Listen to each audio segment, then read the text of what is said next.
My name is Sheena with Rise Wellness, and this is our weekly tarot reading for the Way of Namaste.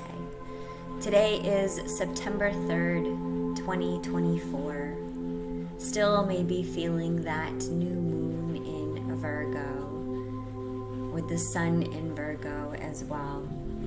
Today I am sharing a tarot reading by the Motherpeace tarot deck by Karen Vogel and Vicki. It starts at the heart of the matter with the Six of Discs.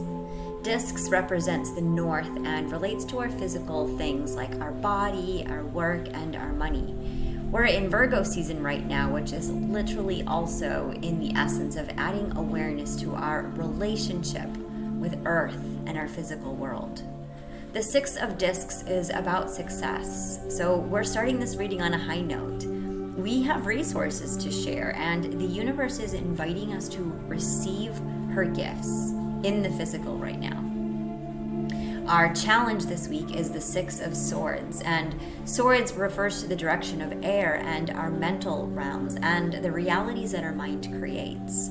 So our challenge or opportunity this week is finding clarity and seeing beyond the egoic mind, but from a more evolved perspective. So right now we've just entered Jinki 64, which is about the shadow of confusion, the gift of imagination, and the city, or the divine expression of illumination. So invitation this week is to be clear in your language about what you want, to avoid confusion, and be willing to receive it in the miraculous ways that it shows up.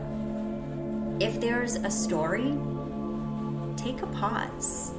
When confusion enters the space, we can exert a lot of energy, not getting direct and to the bottom of things. And the invitation right now is to be transparent. Ask for what you need. I know I have a Libra moon, and I see how it shows up in my life as this desire for peace that can supersede my need for truth, where more often than not, when the room is at peace, I feel more peaceful. So my partner asking me something that invites me to have a preference on it, I usually reply that I don't care or I don't mind. And then I see the way it irritates my partner, but it comes out of my mouth so fast I can never take it back. But the energetic vibration to it really is one that's at peace.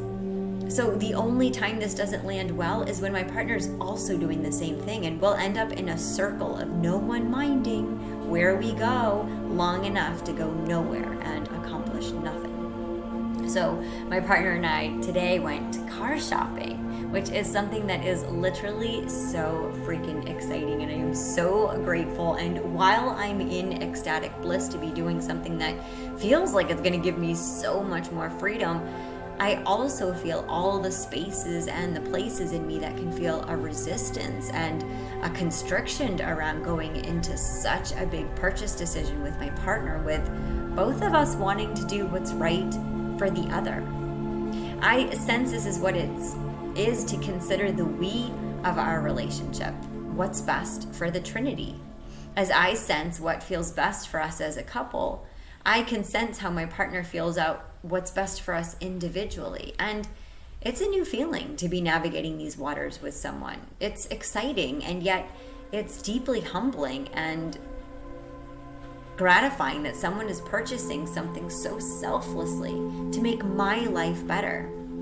I have to pinch myself that this kind of love exists and that it can be so pure. And I recognize this is what it is to put the needs of other ahead of ourselves. And we'll always keep walking into miraculous gifts from the cosmos in all these mysterious ways when we open ourselves up to receive. Today I'm on day 3 of 7 of an altar building live course, and as our altar grows and we invite in more elements, I am deeply feeling the invocation of so many beings who are here now to assist us all. These unexpected windfalls keep showing up to remind me how protected I am. And I know that I'm meant to share this now with all of us. We are so divinely protected. We just have to be clear and direct and ask for what we want. Invoke our benevolent guides. Invite them into your day. I'm pinching myself this week to realize that I prayed for this life, and here it is now, unfolding right in front of my eyes. This Virgo season materialized on this Maya in the physical form. I have so much gratitude. Where we're coming from is the 10 of discs. So I can see that you've given birth to something new in a community of support, and the circle is complete now. It may have felt like a sacrifice at the time, but the birth of something new has emerged that's in the highest and greatest alignment for humanity. And it doesn't need a story around it. Even if the birth didn't look like what you had imagined, be assured there's a new level of trust woven into your relationship that has allowed for something new to emerge. And this may only happen through time and life experience. Sometimes the most profound experiences are the ones that we go through with others. We never forget the people that were there with us during those dark nights when we re-emerge with a new felt sense of gratitude. Let's take a moment of gratitude, taking a breath now.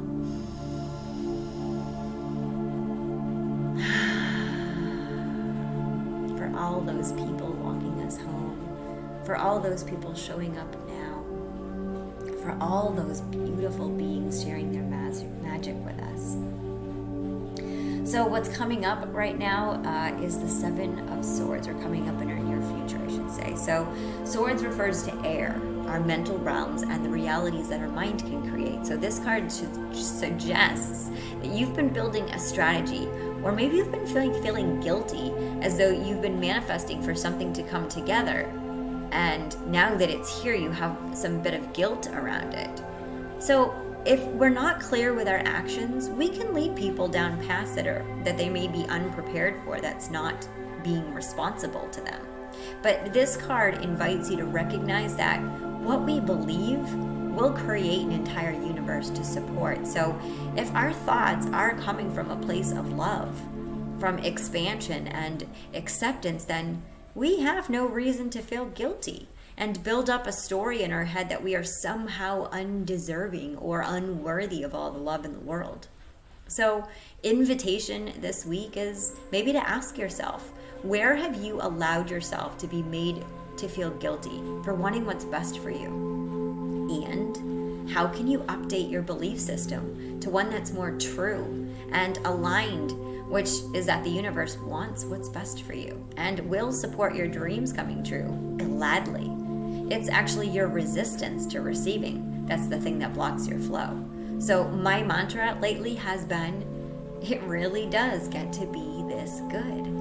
And I release any story that's just not true, that's just coming from an old belief system that forgets that it gets to be this good here now.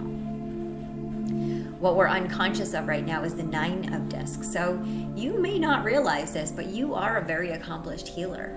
You've been praying for these things that you have now, and trust them as they come in now. You are designed to have them. Otherwise, you wouldn't have them. So they may allow you to step into a greater place of response ability. So recognizing that when we operate in sacred service, we show the universe that we are able to respond to the needs of Mother Earth. And when we take on this role of steward or guide, it's amazing how many opportunities will be gifted to carry out their prayer. Sometimes it may feel overwhelming for some of us. Sometimes we may have to ask the universe to slow down if it's moving too fast or if it's not in aligned for us. So right now, I am here looking before me at this altar that I have, that I've crafted of sacred items near and dear to me. And as I clear away some of the pictures of the people that I've had on my altar, I realize that in the times that their pictures have been up there have been major changes in those relationships. So today I invited new pictures. I recognize how living this altar is, and I close those chapters for now. I release those stories, and I pray for the continued healing of my ancestral lines and all of our ancestral lines, 7 times 7 times 7 generation back, and 7 times 7 times 7 generations forward. May we all awaken to our most healthy and whole expressions. So the querent right now is the Hierophant. A somewhat depressing card, the Hierophant represents the priest, the Pope, and a bowing to the authorities of organized religion and cultural law. He demonstrates how custom and tradition can control the individual's life energy. The Hierophant is the lawgiver, the internalized judge or parent, and the prevailing cultural morality, the Torah, the Bible, and the Quran. We will reflect what we judge until we no longer judge it. So as relationships evolve, we are invited to be accountable for the way that we show up. If we can keep our side of the street clean, who cares about the other guy's lawn? Why are we here to judge someone else's drama? What gives anyone the right to anything? And who's to say what our rights are anyways? If we can remain sovereign over our own experiences, then we can give others the permission to do the same. Lately, when I have stopped feeding judgment, I notice how it cuts right off, sometimes even mid-sentence, what we don't give our energy to, what we don't feed, and what we don't feed stops growing. So let's stop feeding our limited beliefs. Let's stop feeding the feelings of judgment and accept them for what they are. Sometimes it's important for us to judge the experience. That is our intuition guiding us to check in. Sometimes these are simply goalposts, mile markers, just to simply notice, where in another time you may have responded differently. But here in this moment, even while someone waved the bait, you didn't take it. You released yourself from the story. Good on you. Our ability to discern keeps us safe.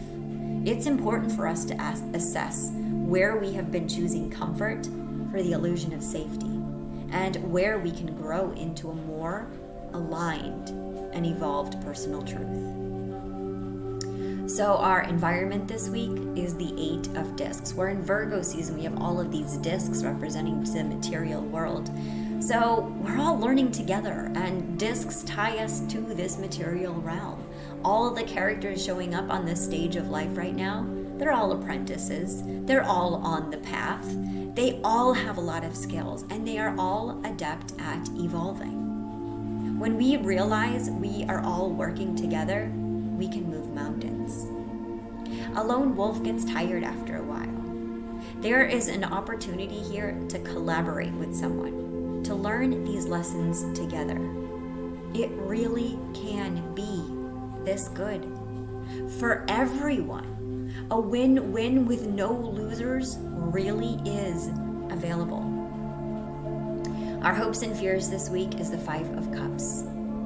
Invitation to ask ourselves, where are you clinging to the past? The cups represent our emotions, the water, and it can reflect an old heartbreak that hasn't fully healed yet. What are you waiting for? What needs to be forgiven so that you can move on? Remember, we don't forgive for the sake of the other. We forgive for ourselves so that we can move on. And when we do, it just so happens that it goes out as healing to the other. So it's time to cheer up. You deserve this life you prayed for. Prayer is not what you do. Prayer is who you are. And it's time now to receive the many blessings for living life as a prayer. Our outcome this week is the 4 of Wands. Wands represents fire, and this card is about our life force energy, our creative spark, and our passion. And this week invites us to play, to celebrate, to rejoice. Right now we have the new moon in Virgo, and Virgo loves devotion and ritual, and this is a beautiful time to cut ourselves a break. If we've been too hard on ourselves, invitation to lighten up. Or Virgo can be her own worst enemy sometimes, so invitation just to check in. How do we feel? What ritual feels most supportive to celebrate this week? It's a rite of passage to learn how to hold life lightly. not to be affected by the way the days go, but to find the place of joy and ease and flow in all of it. It's not for the faint of heart to choose not to have a response to life when life is constantly prodding us to respond. It's amazing how quickly things change when we stop feeding them. Our thoughts change. Our habits change. Our relationship with the outside world changes. Today, I went looking at a Cadillac SUV that was stunning. And I was there with my beloved as he wanted to make this purchase for our tiny family with the intention that was so magical. And yet, there was a part of me that had grown accustomed to not having a car that I realized in that moment, I didn't miss not having a car. In that moment, as I knew I had an altar building workshop, I got to realize that my altar has been my vehicle. It has been inviting me into altered space. And right now, the medicine I need to learn right now is how to receive the gifts from the earth. Today, I choose to fast, and I make an offering to the land of my hunger, to know that I want to move forward purely and cleanly. I am ready to release what no longer serves, and I allow myself to remember the privilege of a full belly and a home-cooked meal by allowing myself the longing of it again, to remember just how good I have it. Not because I hate myself, but quite the opposite. Because I love myself so much that I'm willing to be a vehicle right now and be moved through life. Perhaps next week the stars will align for me to get a car, and I'll be immensely full of gratitude. And this week, I will say thank you, and I will mean it, and I will offer my hunger as my thank you because I know the gifts that I received during the water fast. And this week, while in deep devotion, in sacred sisterhood, I am so ready to be patient and allow the universe to unfold in the magical ways that she always does.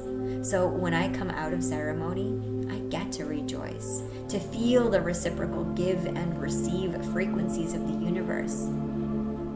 When I give of myself willingly, I get to receive messages, little love notes from the cosmos, insights and illuminated thoughts, a slowdown to my system, and a purge of all that has been getting in the way of me claiming my heart's greatest excitement.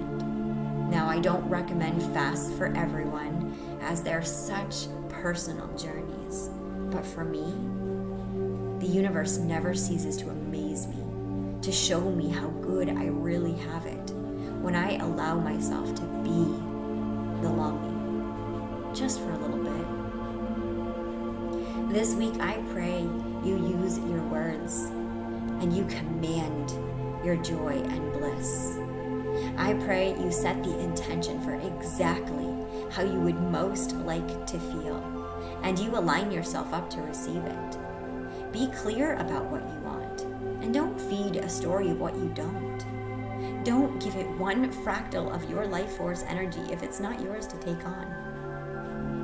This week, I invite you to trust your intuition, the loving, benevolent guide that I tune into when I place my hand on my heart and I take a deep breath. Let's do that now.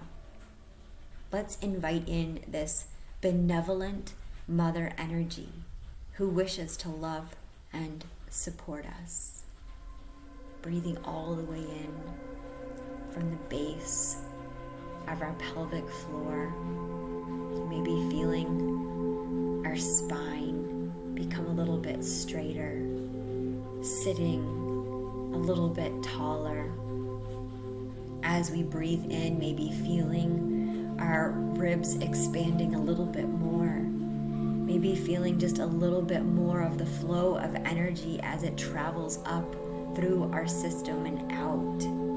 And maybe if it feels in alignment, we can do a breath hold and breathing, taking in the biggest breath that we've taken all day and resting in the void of this mother moon, this new moon in Virgo.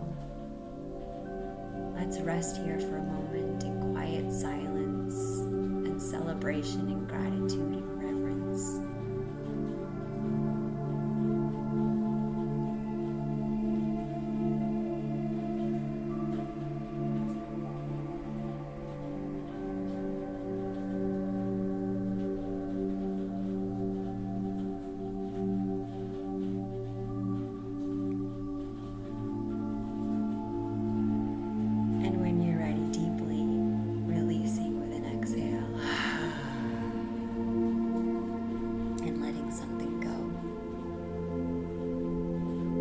Thank you for sharing your sacred space with me. Our energy is the most precious resource that we have. And I'm so deeply grateful that we have found each other in this now moment to share this breath, to share our prayer, to share our embodiment of living the beauty way. Let's take one more breath together, deeply inhaling.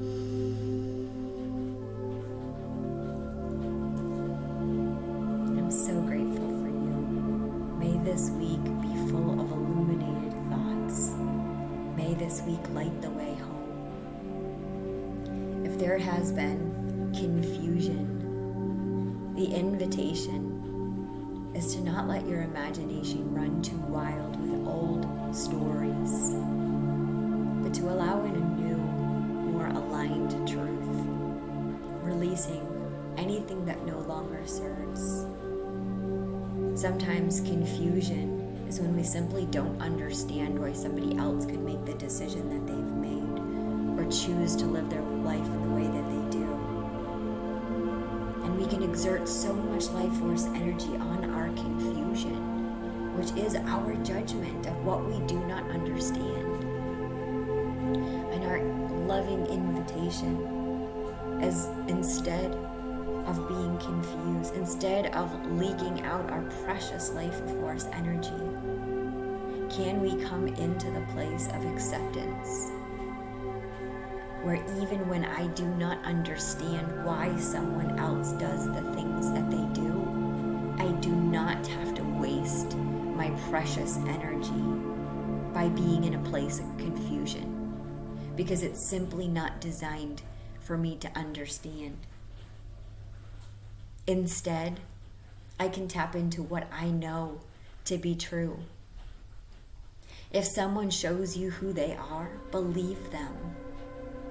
They will keep showing you who they are until you believe them. So what do you want to believe about others? This is the power of our imagination. That if we want to believe that everyone out there is doing the very best that they can with the tools that they have, then the universe is going to keep aligning us with other people out there that are doing the best that they can with the tools that they have. And together, this is how we build a bridge, a rainbow,